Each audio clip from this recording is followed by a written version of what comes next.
Freud didn't just study sex. He uncovered a dangerous truth about human obsession that they tried to censor. Society loves to talk about sex, but not lust.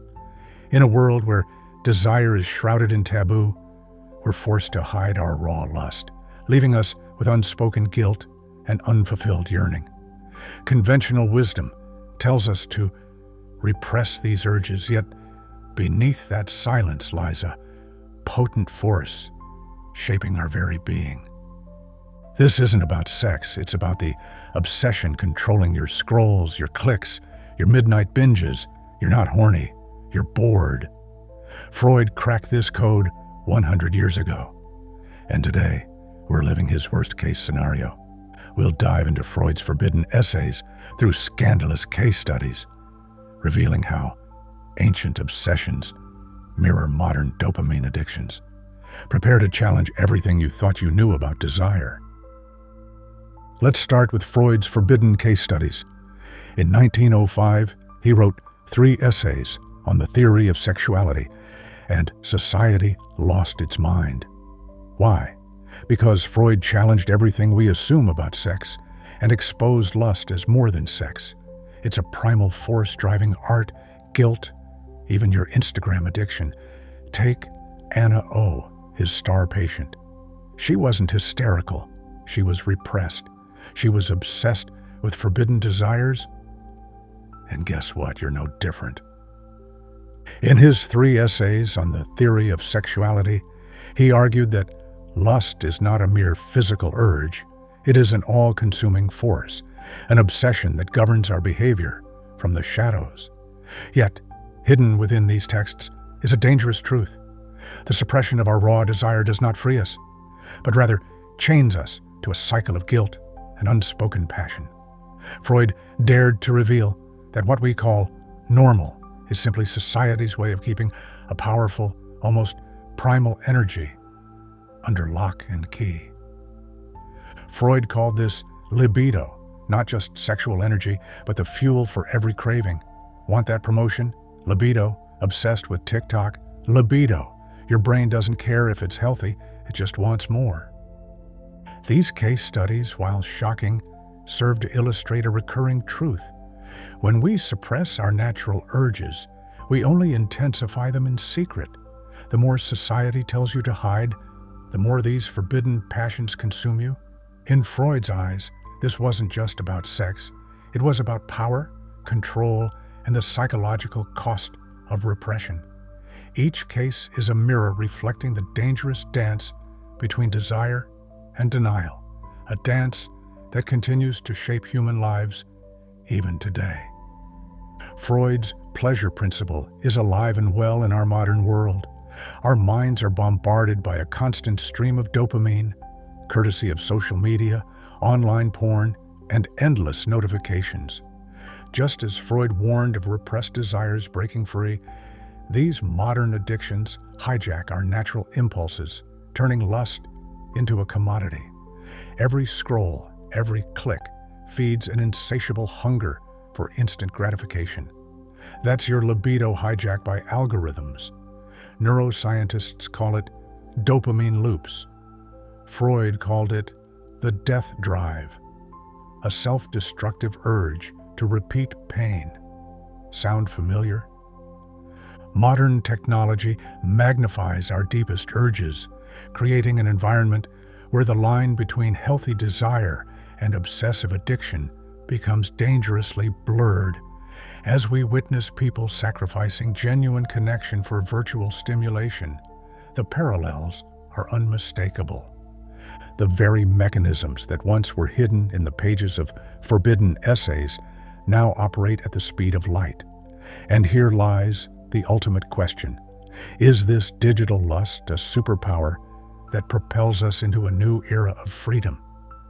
Or is it a curse that leaves us more isolated and unfulfilled than ever before?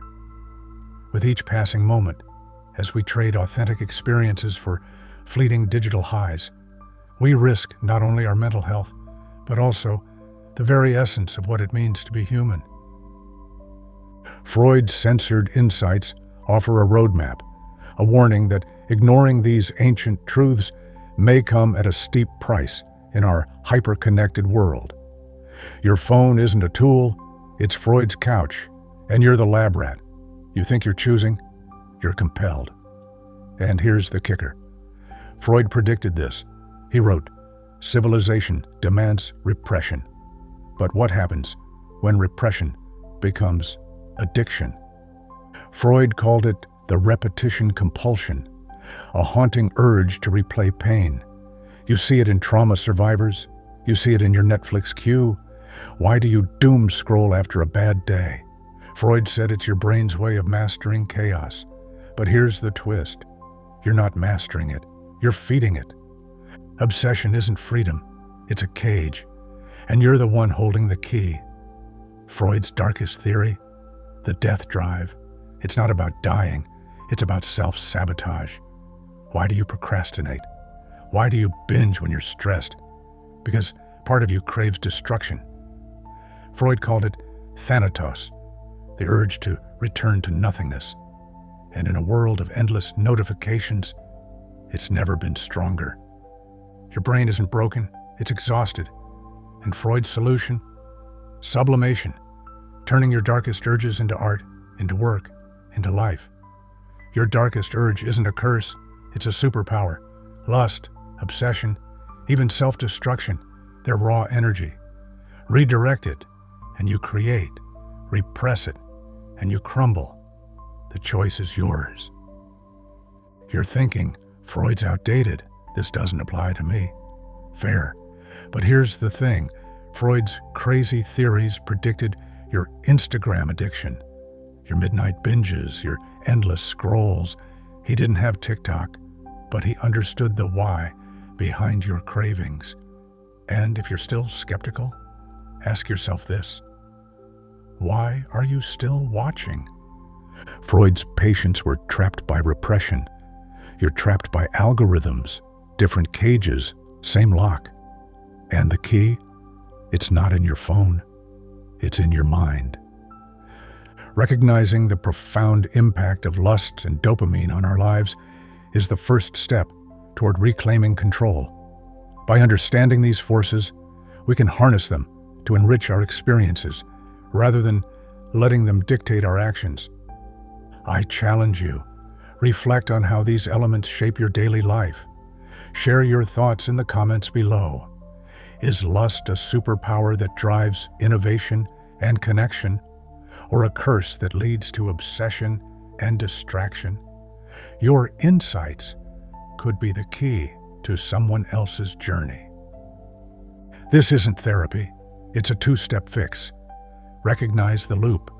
Redirect the energy. Freud called it sublimation, turning obsession into creation. Write instead of scroll, paint instead of binge, build instead of break, learn something new instead of over-consuming ephemeral digital content. It's not easy, but it's simple, and it starts with one choice. Stop feeding the loop. Freud's patients were haunted by repression. You're haunted by distraction. But here's the truth. You're not broken. You're stuck. And the way out? It's simpler than you think. Tonight, replace one scroll session with something else. Comment what you create. Because your darkest urge? It's not a curse. It's a superpower. And the world is waiting to see what you'll do with it. If this exploration into Freud's forbidden theories on lust has sparked your curiosity, don't let the conversation end here. Subscribe to our channel and hit the notification bell to join us in uncovering more hidden truths.